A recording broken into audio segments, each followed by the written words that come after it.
The room went silent, the kind of silence that presses against your eardrums like a held breath.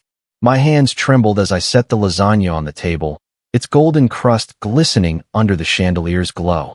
Then Sarah, my sister-in-law, leaned forward, her smirk slicing through the air like a knife, and said, "Oh, Emily, did you actually think this would impress us?" The words hit me like a slap. I'd spent hours, days, really, planning this dinner, my first time hosting the entire family since David and I bought our new home. The lasagna was my pride, a recipe I'd perfected over months, layered with love and hope to prove I belonged in this family of sharp tongues and high expectations. Sarah's voice, dripping with condescension, made my cheeks burn. I glanced at David, my husband, expecting him to say something, anything, but he just stared at his plate, his jaw tight.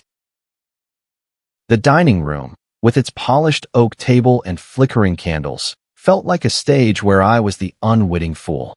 My mother, seated at the head of the table, hadn't moved. Her silver hair caught the light, and her eyes, usually warm, were narrowing. I knew that look.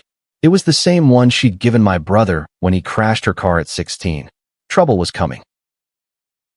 "Sarah," I said, my voice shaking but trying to stay polite, "I worked hard on this. Maybe you could try it before judging." My attempt at diplomacy sounded weak even to me. The other guests, my parents, David's parents, his brother Mark, and his wife, Claire, shifted uncomfortably. The clink of a fork against a plate echoed like a gunshot. Sarah laughed, a sharp, theatrical sound. "Oh, sweetie, I'm just being honest. This looks like something from a frozen aisle, not a home kitchen. No offense, but maybe stick to takeout next time." She leaned back, crossing her arms, her perfectly manicured nails tapping against her sleeve. Mark, her husband, chuckled nervously, avoiding my gaze. The rest of the table was a frozen tableau, eyes darting between us. I wanted to disappear. My throat tightened, and I felt the sting of tears I refused to let fall. This wasn't just about the lasagna. Sarah had always treated me like an outsider, ever since David brought me home 3 years ago. I wasn't polished like her, didn't have her designer clothes or her knack for cutting wit. I was the small-town girl who married into their world, and she never let me forget it. Before I could respond, my mother stood. At 62, she was a force, petite but unyielding, her presence commanding the room like a general. "Sarah," she said, her voice low and steady, "you seem to have a lot to say about my daughter's cooking. Why don't you share your expertise? I'm sure we'd all love to hear it." The air shifted. Sarah's smirk faltered, just for a second, but she recovered quickly. "Oh, Helen, I'm just teasing. No need to get defensive. Emily knows I'm only trying to help her improve." Her tone was syrupy, but her eyes glinted with challenge. "Help?" my mother said, stepping closer to the table. Her voice was calm, but there was an edge to it, like a blade wrapped in velvet. "If you want to help, maybe start by learning some manners. Or do you think humiliating someone in their own home is how you show kindness?" The room was a vacuum now. No one moved. David's mother, Patricia, clutched her napkin, her lips pursed. His father, George, cleared his throat but said nothing. Mark stared at his wine glass like it held the secrets of the universe. Claire, always the peacemaker, opened her mouth to speak but closed it again, her eyes wide. Sarah's face reddened. "Helen, I didn't mean." "You meant every word," my mother cut in. "And I'm not done. You've been picking at Emily since the day you met her. Her clothes, her job, her accent, and now her cooking. So let's be clear. You don't get to sit at her table, eat her food, and spit on her hospitality." I froze, my heart pounding. My mother had always been my protector, but this was something else, a public reckoning. I wanted to hug her and hide under the table at the same time. Sarah's mouth opened, then closed, like a fish gasping for air. "Helen," Patricia finally said, her voice tight, "let's not escalate this. It's just a misunderstanding." "A misunderstanding?" my mother replied, turning her gaze on Patricia. "Your daughter-in-law just insulted my daughter in front of everyone. That's not a misunderstanding. That's cruelty." The word hung in the air, heavy and undeniable. I looked at David, pleading silently for him to step in, to defend me, to do something. He met my eyes, his face a mask of conflict, but still, he said nothing. My heart sank further. Sarah stood, her chair scraping against the floor. I don't have to sit here and be lectured, she snapped. If you can't take a joke, that's your problem. A joke? My mother said, her voice rising just enough to make everyone flinch. You think tearing someone down is funny? Let me tell you something, Sarah. You're not better than Emily. You're not better than anyone at this table. And if you can't see that, maybe you're the one who doesn't belong here. The silence that followed was deafening. Sarah's face was a storm of emotions. Anger, embarrassment, maybe even a flicker of shame. She grabbed her purse and stormed out, the front door slamming behind her. Mark hesitated, then followed, muttering an apology under his breath. The table was still, the lasagna untouched, the candles flickering like they were mourning the moment. My mother sat down, her hands folded calmly, but her eyes were fire. I felt a strange mix of gratitude and dread. She defended me, yes, but at what cost? The family was fractured, and I couldn't shake the feeling that this was only the beginning. David finally spoke, his voice quiet. Mom, was that necessary? My mother looked at him, her expression softening but unyielding. David, when someone attacks your wife, you don't sit there and let it happen. You stand up. If you won't, I will. I stared at my husband, waiting for a response, but he just looked away. The weight of his silence was heavier than Sarah's words. I realized then that this dinner wasn't just about a ruined meal.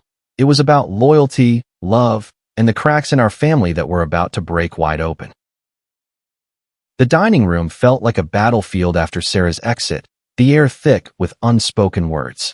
I pushed the lasagna around my plate, my appetite gone, the weight of the evening pressing on my chest. My mother's defense had been a lifeline, but it couldn't erase the sting of David's silence or the fact that Sarah's words had exposed a truth I'd been avoiding. I didn't feel like I belonged in this family. The rest of the meal passed in strained politeness.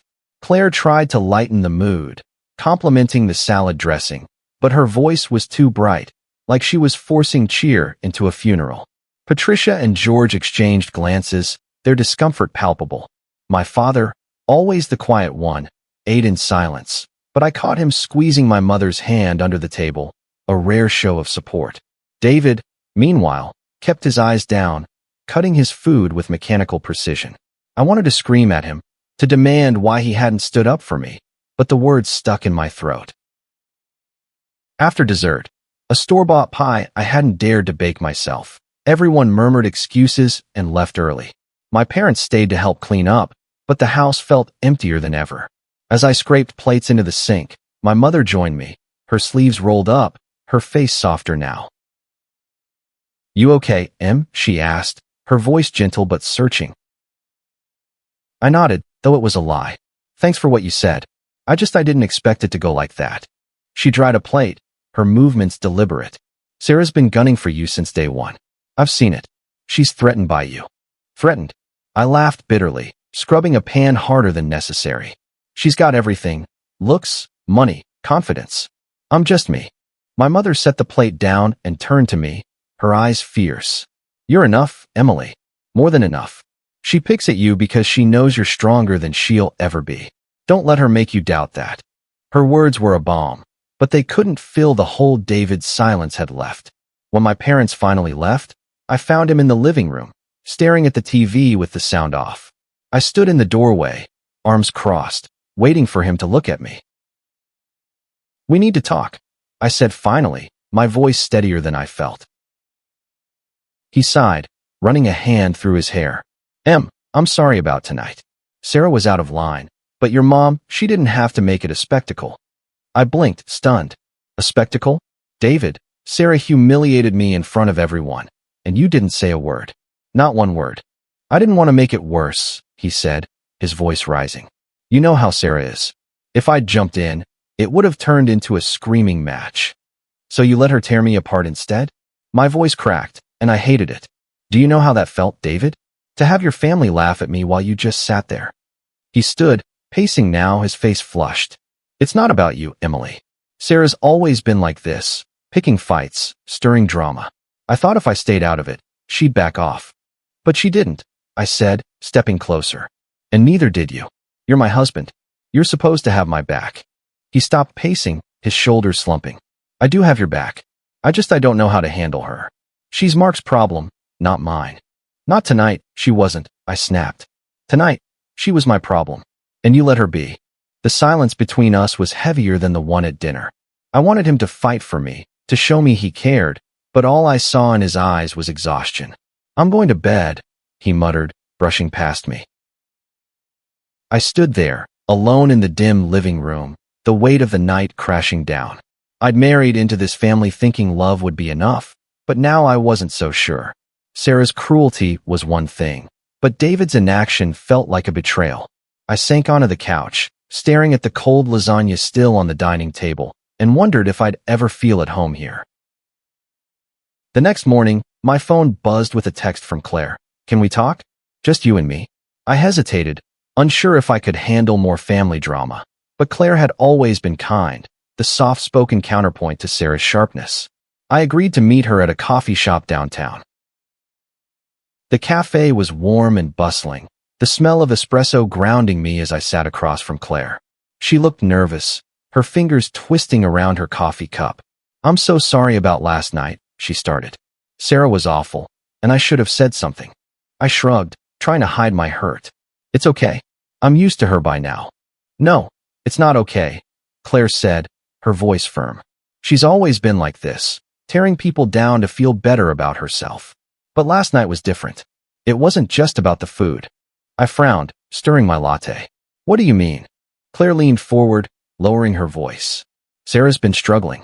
Mark told me things haven't been great between them. She's lashing out because she's unhappy, and you're an easy target. I sat back, processing her words.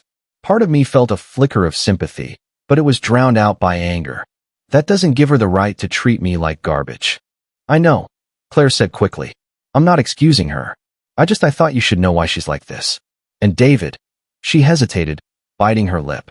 He's caught in the middle. He's always tried to keep the peace with Sarah and Mark. Keeping the peace shouldn't mean throwing me under the bus, I said, my voice sharper than I intended. Claire nodded, her eyes soft. You're right. He should have stood up for you. I think he's just scared of rocking the boat. But Emily, you don't deserve this. None of it. Her words were kind, but they didn't fix the ache in my chest. I thanked her and left the cafe, my mind spinning. Sarah's behavior had a reason, but it didn't erase the hurt. And David's silence wasn't just about avoiding conflict. It was a choice, one that made me question everything. When I got home, David was at work, the house quiet except for the hum of the fridge. I stood in the kitchen, staring at the leftover lasagna, and made a decision. I wasn't going to let Sarah's words define me, and I wasn't going to let David's inaction break me. If this family couldn't accept me, I'd find a way to stand on my own. But first, I needed answers, and I knew exactly who to ask. I drove to my mother's house that afternoon, the weight of the previous night still clinging to me like damp clothes. Her small, cozy home was a refuge, filled with the scent of lavender and the soft ticking of her old grandfather clock. She was in the kitchen, kneading dough for her famous sourdough, when I walked in. Emily, she said, wiping flour from her hands, her eyes sharp with concern. You look like you haven't slept. I haven't, I admitted, sinking into a chair. Mom, I need to understand why this keeps happening. Why Sarah hates me. Why David won't stand up for me. She sat across from me, her hands still dusted with flour. Sarah doesn't hate you, she said carefully. She's threatened by you. There's a difference. You said that last night, I replied, frustration creeping into my voice. But why? I'm not competing with her. I just want to be part of the family. My mother sighed, her gaze drifting to the window. Sarah's used to being the center of attention. She's the golden girl, always has been. Then you come along, with your heart and your grit, and you don't play her games. That scares her. And David, she paused, her lips tightening. He's a good man, but he's weak when it comes to his family. Always has been. Her words cut deep, confirming what I'd feared. David's silence wasn't just a moment of cowardice, it was a pattern. So what do?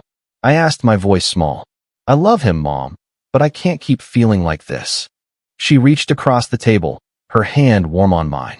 You fight for what you deserve, Emily. Not just from Sarah, but from David. You're not just his wife, you're his partner. He needs to act like it. I nodded, her words sinking in. But fighting for myself meant confronting truths I'd avoided. I thanked her and drove home, my resolve hardening. That evening, I waited for David, ready to lay everything bare. When he walked through the door, he looked weary, his tie loosened, his eyes avoiding mine. "Hey," he said, dropping his keys on the counter. "Busy day?" "We need to talk," I said, my voice firm. "Really talk." He sighed, rubbing his temples. Can we not do this now? I'm exhausted." "No," I said, stepping closer. "We're doing this now. Because last night, you let your sister humiliate me, and you did nothing. That's not okay, David." He flinched, but he didn't argue. "I told you, I didn't want to escalate things." "This isn't about escalation," I said, my voice rising. "It's about you choosing me. Or at least acting like I matter. Do you know how it felt to stand there, alone, while Sarah tore me apart?" He looked at me then, his eyes filled with guilt. "I'm sorry, Em." I froze. I didn't know what to say. "You could have said anything," I shot back. "Anything to show you're on my side. But you didn't. And now I'm wondering if you ever will." His face crumpled, and for the first time, I saw a real fear in his eyes. "What are you saying? Are you leaving me?" The question hung between us, raw and heavy. I didn't want to leave him. I loved him, but I couldn't keep living in his shadow, waiting for him to choose me over his family's drama. "I don't know," I said honestly. "But I can't keep doing this. I need you to fight for me, David. Not just when it's easy." He nodded, his jaw tight. "I'll try. I promise." "Trying isn't enough," I said, my voice breaking. "I need you to do it." The next day, I got a call from Mark, Sarah's husband. His voice was hesitant, almost apologetic. "Emily, can we meet? I need to talk about what happened." I agreed, though I wasn't sure what to expect. We met at a quiet park, the autumn leaves crunching underfoot. Mark looked worn, his usual easygoing demeanor replaced by something heavier. "I'm sorry about Sarah," he said, shoving his hands in his pockets. "She's been difficult lately. It's not just you. She's like this with everyone." "Then why target me?" I asked, my voice sharper than I meant. He sighed, kicking at a pile of leaves. "Because you're an easy mark. You're new to the family, and she knows David won't push back. She's struggling, Emily. Her job's a mess. Our marriage is rocky, and she takes it out on whoever's closest." I crossed my arms, the sympathy I'd felt in the cafe fading. "That doesn't make it okay, Mark. She humiliated me in my own home." "I know," he said quickly, "and I'm not defending her. I wanted you to know it's not personal. And I'm sorry I didn't stop her." His apology was genuine, but it didn't fix the damage. "Thanks," I said, my voice flat. "But this isn't just about Sarah. David needs to step up, too." Mark nodded, his expression grim. "He does. And I'll talk to him. But Emily, you're stronger than you think. Don't let Sarah make you feel otherwise." His words echoed my mother's, and for the first time, I felt a spark of clarity. Sarah's cruelty wasn't about me. It was about her. But David's silence was about me, and that was the fight I needed to face. When I got home, I started planning. If I was going to stay in this marriage, I needed to reclaim my place in this family, not just for David, but for myself. And that meant confronting Sarah, not with anger, but with something stronger. The idea came to me that night, as I lay awake staring at the ceiling. Confronting Sarah directly would only feed her need for drama, and I was done playing her games. Instead, I'd show her, and the whole family, who I was. Not with words, but with actions. I'd host another dinner, but this time, it would be on my terms. I spent the next week planning, pouring my heart into every detail. The menu was ambitious. Homemade ravioli, a roasted vegetable medley, and a chocolate torte I'd practiced until it was perfect. I invited the entire family again, including Sarah and Mark, though I wasn't sure they'd show. David watched me prep, his expression a mix of admiration and unease. "Are you sure about this?" he asked, chopping parsley under my direction. "After last time?" "I'm sure," I said, rolling out dough. "This isn't about Sarah. It's about me." He nodded, but I could see the doubt in his eyes. I didn't blame him. Part of me was terrified, too. But I was done hiding. If Sarah wanted to mock me again, she'd have to do it in the face of my best effort. The night of the dinner, the house was warm with the scent of garlic and herbs. The table was set with my grandmother's china, a small rebellion against Sarah's polished perfection. My parents arrived first, my mother's eyes gleaming with pride as she surveyed the spread. Claire and Mark came next, Claire with a bottle of wine, Mark with a sheepish smile. Then, to my surprise, Sarah walked in, her chin high, her smile tight. "Smells interesting," she said, her tone light but barbed. I smiled back, refusing to take the bait. "Thanks. I hope you like it." David's parents arrived last, their greetings polite but cautious. The memory of the last dinner hung over us, but I pushed it aside, focusing on the moment. As we sat, I raised my glass. "Thank you all for coming," I said, my voice steady. "This is a fresh start. Let's eat." The meal began quietly, the clink of silverware the only sound. Then Claire took a bite of the ravioli and gasped. "Emily, this is incredible. Did you make this from scratch?" I nodded, warmth spreading through me. "It's my grandmother's recipe." Even George, usually reserved, nodded approvingly. "This is restaurant quality, Emily." Sarah said nothing, her fork hovering over her plate. I caught her eye, but she looked away, her lips pursed. My mother, ever watchful, smiled faintly but kept silent. As the meal progressed, the tension eased. Claire shared a story about her son's school play, and my father chimed in with a joke that made everyone laugh. David, to his credit, complimented the vegetables, his hand brushing mine under the table. For a moment, it felt like the family I'd always wanted. Then Sarah spoke. "It's decent," she said, her voice cutting through the warmth. "But the sauce is a bit heavy, don't you think?" The table stilled. I felt the familiar sting, but this time, I was ready. "I'm sorry you feel that way, Sarah," I said, my voice calm. "I made it with love, but I'm always open to feedback. Maybe you could share one of your recipes next time." Her eyes widened, caught off guard by my response. Before she could reply, my mother leaned forward. "You know, Sarah, I've been meaning to ask. You're so quick to critique. Why don't you host the next family dinner? Show us how it's done." The challenge was clear, and Sarah's face flushed. "I'm too busy," she said quickly. "Work, you know." My mother said, her tone deceptively light. "Yet you have time to judge Emily's cooking. Interesting." Claire coughed, hiding a smile. Mark looked like he wanted to sink into the floor. Sarah's mouth opened, but no words came out. For the first time, she looked small, her confidence crumbling under my mother's gaze. The rest of the meal passed without incident, Sarah unusually quiet. As we cleared the plates, David pulled me aside, his eyes soft. "You were amazing tonight," he said. "I'm proud of you." I wanted to believe him, but the memory of his silence lingered. "Thanks," I said, my voice guarded. "But I need more than pride, David. I need you to stand with me." He nodded, his expression serious. "I know. I'm working on it." After everyone left, my mother stayed to help clean. As we washed dishes, she squeezed my shoulder. "You did good, Em. You showed them who you are." I smiled, but the victory felt hollow. I'd proven myself to the family, but David's hesitation still gnawed at me. I knew the real test was coming, not with Sarah, but with him.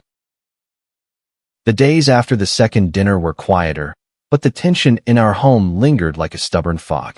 David tried to make amends, small gestures like bringing me coffee in bed or helping with chores, but they felt like bandages on a wound that needed stitches. I wanted to believe he could change, but doubt gnawed at me. Sarah's silence, meanwhile, was deafening. No apology, no acknowledgement, just a void where her usual barbs would be. Then, a week later, Claire called.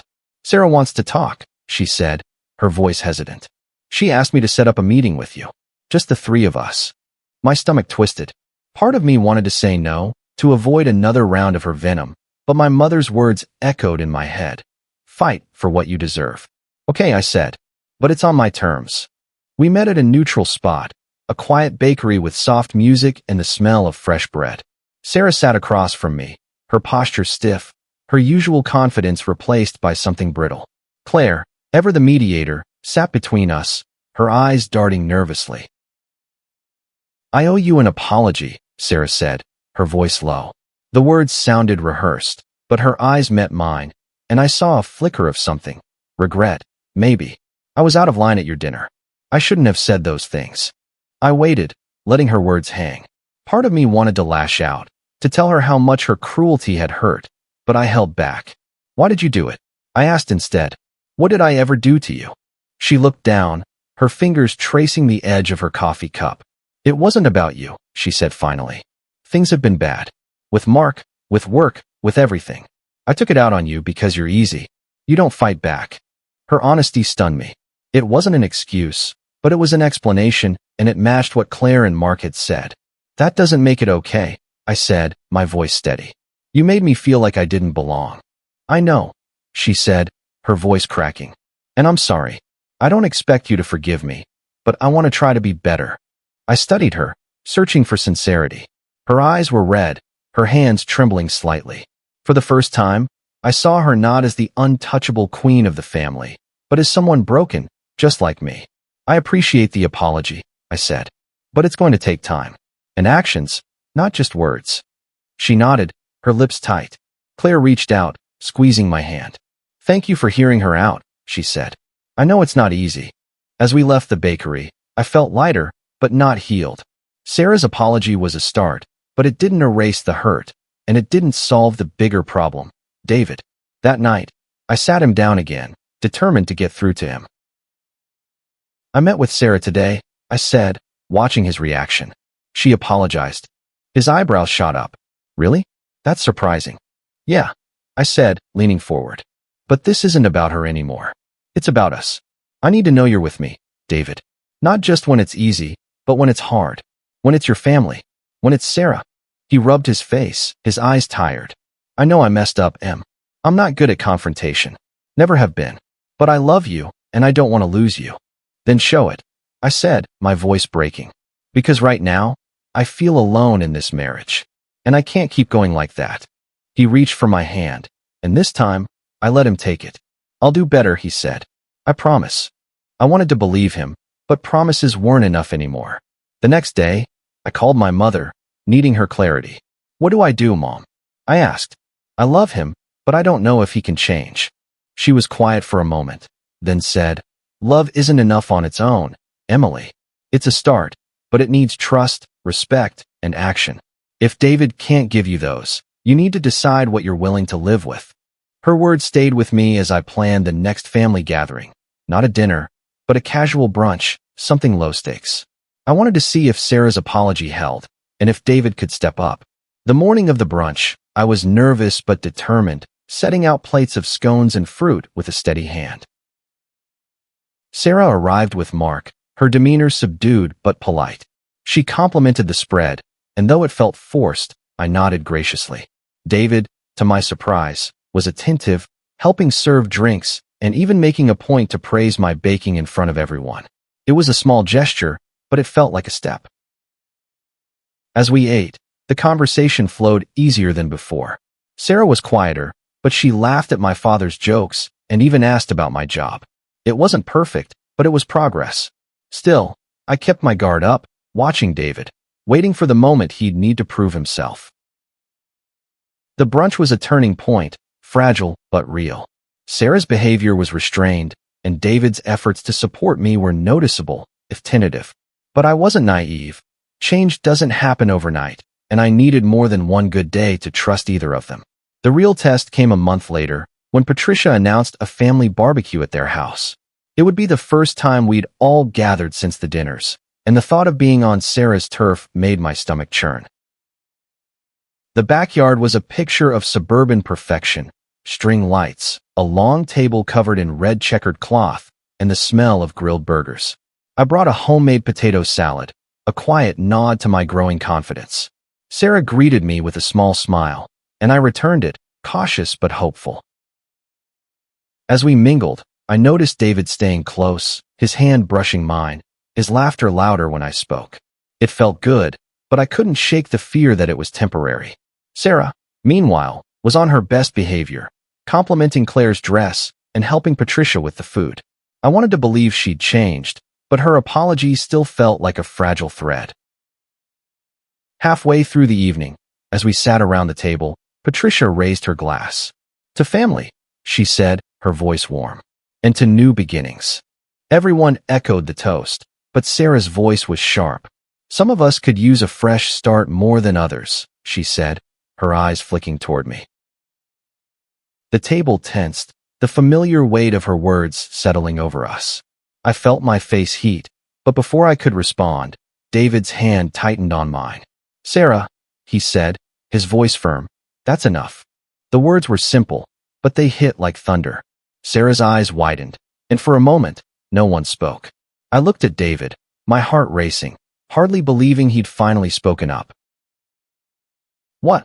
Sarah said, her tone defensive. You were just taking a dig," David cut in, his voice steady. "And I'm done letting you do that to Emily. She's my wife, and she deserves respect. From all of us." The backyard was silent, the only sound the faint crackle of the grill. Patricia's mouth was a thin line, but she didn't intervene. Mark stared at his plate, his face red. My mother, sitting across from me, gave me a small nod, her eyes gleaming with approval. Sarah's face flushed, but she didn't argue. "Fine," she muttered, looking away. The rest of the evening was subdued, but I felt a shift.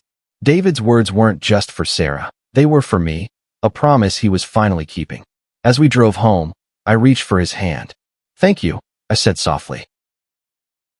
He glanced at me, his eyes soft. I meant it, "I'm sorry it took me so long." I nodded, tears prickling my eyes. It wasn't perfect, but it was a start. Over the next few weeks, David made good on his promise. He called Sarah out when she slipped into old habits, and he made a point to include me in family decisions. Sarah, for her part, was trying. Her comments were fewer, her tone softer. It wasn't friendship, but it was a truce. One evening, as we washed dishes together, David turned to me. "I know I let you down," he said, "but I'm here now. I want us to work." I looked at him, seeing the man I'd fallen in love with, flaws and all. "I want that too," I said, "but it's going to take time." He nodded, pulling me into a hug. "I've got time." The family wasn't perfect, and neither were we. But for the first time, I felt like I had a place, not just in David's heart, but in the messy, complicated web of his family. Sarah's cruelty had exposed our weaknesses, but it had also forced us to grow. And my mother's fierce defense had reminded me of my own strength, a strength I was only beginning to claim. Months passed, and the family dynamic shifted, slowly but surely. Sarah never became my best friend, but her barbs stopped, replaced by cautious respect. David's efforts continued, small but consistent, checking in with me after family events, standing up for me when tensions flared. It wasn't a fairy tale, but it was progress, and I clung to it.